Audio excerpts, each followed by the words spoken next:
الذي أغرق العالم في بحار الإحسان والجود.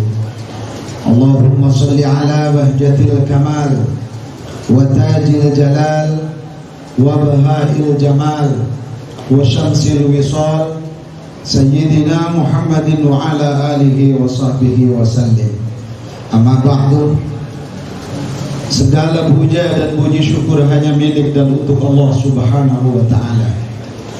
Sholawat beserta salam yang paling indah dan paling sempurna untuk junjungan Nabi besar Muhammad sallallahu alaihi wasallam, untuk para keluarganya yang dipilih oleh Allah Subhanahu wa ta'ala, untuk para sahabat-sahabatnya yang setia kepada seluruh umat manusia yang senantiasa setia beriman kepada Allah Subhanahu wa ta'ala, beriman kepada Rasulullah sallallahu alaihi wasallam sampai akhir masa.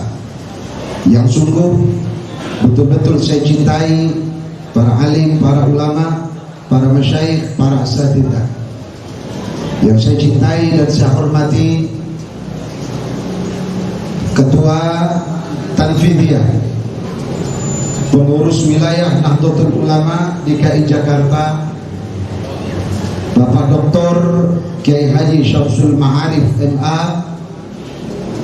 Alhamdulillah, mudah-mudahan beliau dipanjangkan umur oleh Allah Subhanahu wa ta'ala, ilmunya manfaat untuk kita semuanya.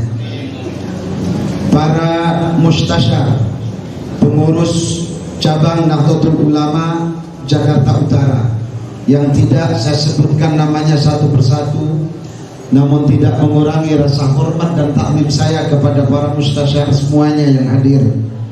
Rois Syuriah, pengurus cabang Nahdlatul Ulama Jakarta Utara dan seluruh jajarannya. Ketua Tanfidiyah Kiai Haji Agus Muslim MAG beserta seluruh jajaran Tanfidiyah, Ansor, Bansar, Fatayan, Ibnu dan seluruh yang hadir yang saya hormati. Sebentar saja, sekedar untuk mengisi waktu sebentar, bahwa kita semua di dalam NU ini tidak ada istilah sekarang ada orang masuk ke dalam NU ingin memperbaiki NU. Jangan pernah berbicara atau menganggap bahwa siapapun yang masuk ke dalam jajaran NU akan memperbaiki NU. NU sejak didirikan sudah baik. Tidak ada siapapun orang yang akan memperbaiki NU. Apalagi kok orang tidak tahu NU. Orang yang sudah di dalam NU, siapapun yang masuk, tidak akan pernah ada orang yang memperbaiki NU. Yang ada adalah siapapun kita, apapun jabatan kita, ketika dengan ikhlas bergabung masuk ke dalam NU, berarti kita ingin mendapat kebaikan dari NU. Berarti kita ingin mendapat kebaikan dan ingin menjadi orang baik. Sehingga sekali saya sampaikan, jangan sekali-kali karena kepiawaian dan kepandaiannya, karena kealiman dan lain sebagainya, jangan sekali-kali mengatakan bahwa masuk ke NU adalah ingin memperbaiki NU. Ini adalah su'ul adab terhadap siapa yang memberikan isyarat NU ini berdiri, Syekhana Kiai Haji Muhammad Khalil. Dan ini adalah su'ul adab kepada siapa yang mendirikan Nahdlatul Ulama, Kiai Haji Hashim Asy'ari. Sampai saat ini belum ada orang, belum ada siapapun ulama yang keilmuan dan sebagainya seperti Syekhina Kiai Haji Hashim Asy'ari yang mendirikan Nahdlatul Ulama. Maka oleh karena itu, yang paling penting adalah kita paham kenapa NU ini didirikan, kenapa NU ini harus berada. Rasulullah sallallahu alaihi wasallam pada satu saat beliau bersabda, "Yahmilu hadzal ilma min kulli khalafin uduluhu," bahwa yang akan membawa ilmu, mengajarkan keimanan, mengajarkan keislaman ini dari generasi ke generasi, dari sahabat kepada tabi'in, dari tabi'in kepada tabi'in, sampai kepada ulama-ulama kita, sampai kepada kita saat ini. Yang membawa ilmu agama itu adalah orang-orang ulama-ulama yang adil di antara kita.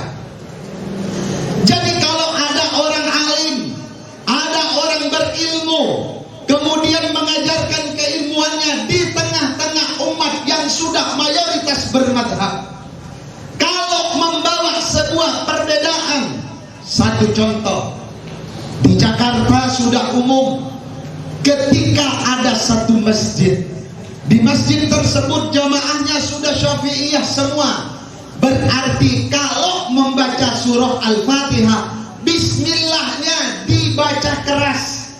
Tiba-tiba karena sudah mengaji dan membaca kitab, datang ke masjid tersebut menjadi khatib dan menjadi imam, bismillahirrahmanirrahim, tidak dibaca keras, berarti dia bukan orang yang adil, yang patut untuk diambil ilmunya dan patut untuk dijadikan panutan. Bukan masalah tidak boleh. Semua para ulama-ulama, ustadz-ustadz NU, apalagi praktisi-praktisi daripada Bahsul Masail, semua paham terhadap perbedaan yang ada. Tapi jangan sekali-kali menjadi keresahan terhadap umat, di mana umat sudah nyaman dengan amalia dan ubudiyah yang mereka lakukan di tempat masing-masing. Maka oleh karena itu, pantang bagi ulama NU, pantang bagi ustadz dan pejuang-pejuang NU untuk membawa perbedaan sekedar amal dan ibadah saja. Pantang untuk membawa perbedaan itu, apalagi perbedaan pergerakan-pergerakan yang lain yang masih pantas dan wajar untuk didiskusikan. Jadi sekali lagi, bahwa ini adalah pesan dari Rasulullah SAW. Kalau ada orang tiba-tiba apalagi mengusik, apalagi bertanya NU itu apa, yang diajarkan oleh NU adalah madzhabul arba'ah. Yang diajarkan NU adalah madhabnya Imam Asy'ari, madhabnya Imam Abu Mansur Al-Maturidi. Kalau masih ada yang mengusik ini, berarti dia tidak patut, tidak pantas untuk dijadikan anutan, apalagi diambil ilmunya.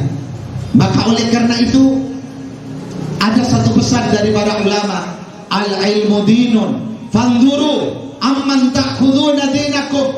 Ilmu yang kalian gali akan menjadi dasar daripada amaliyah agama ini. Maka oleh karena itu, hati-hati dari siapa kalian mengambil ilmu tersebut. Jangan sampai mengambil ilmu dari orang-orang yang putus sanad ilmiahnya. Jangan sampai mengambil ilmu dari orang-orang yang tidak jelas dari mana dia belajar.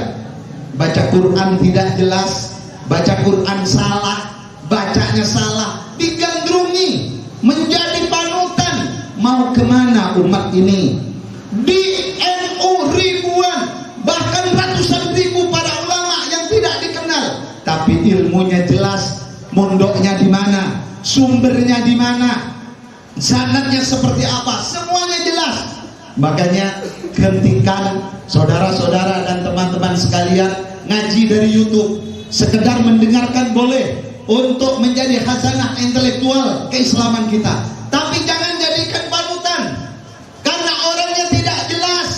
Ngaji tradisi ke-NU-an adalah kalau ngaji talaki, bersalaman dengan gurunya, mendengar dari gurunya, karena gurunya kelak yang akan bertanggung jawab terhadap apa yang disampaikan. Tugas kita dari orang-orang yang adil itu apa? Saya sampaikan satu saja, yamfuna anhu tahrifal ghalin. Tugas para ulama, tugas orang-orang adil, tugas pewaris-pewaris para nabi itu adalah untuk menghalau terhadap paham-paham agama yang melampaui batas.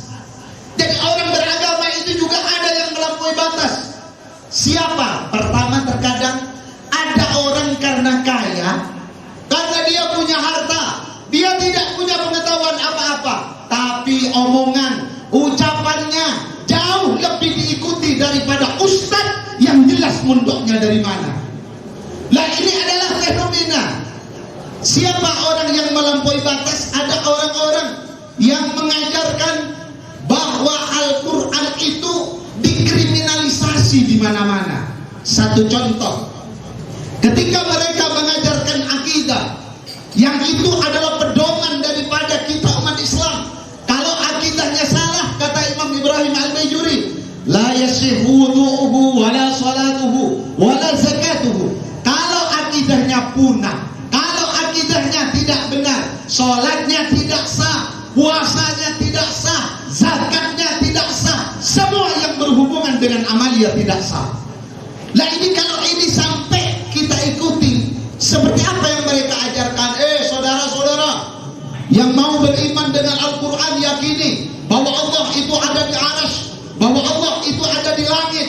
Kalau ini tidak dihalau oleh para ustadz, kalau ini tidak dihalau oleh para kiai, berarti kita semua sudah merelakan terhadap kehancuran akidah umat, apalagi umat kita Nahdlatul Ulama. Kenapa? Ar-ridha bisyai', ridha bima yatawalladu minhu. Rela dengan sesuatu berarti rela terhadap apa yang akan ditimbulkan. Kalau ini tidak dihalau, kita terkadang ketika mendengar ini maulid itu tidak kayak mau perang. Padahal maulid bukan akidah, tapi maulid adalah amalan dari Ahlus Sunnah wal Jamaah. Tapi ketika akidahnya diserang, ketika akidahnya dilecehkan, ketika akidahnya dirusak, kita terkadang mengambil posisi yang paling belakang, seakan-akan kita tidak peduli terhadap kerusakan akidah itu. Kalau akidah dirusak dari luar itu susah, kita dengan non-muslim itu hitam putih dan akan berhadapan dengan jelas. Tapi kalau akidah sudah dirusak atas nama agama, kalau akidah sudah dirusak atas nama Islam, maka Ansor harus bergerak dengan ilmunya, bukan hanya dengan tenaganya. Banser harus menjawab dengan ilmunya, apalagi para ulama-ulama kita. Ini saja. Wallahul muwaffiq ila aqwamit thoriq. Wassalamualaikum warahmatullahi wabarakatuh.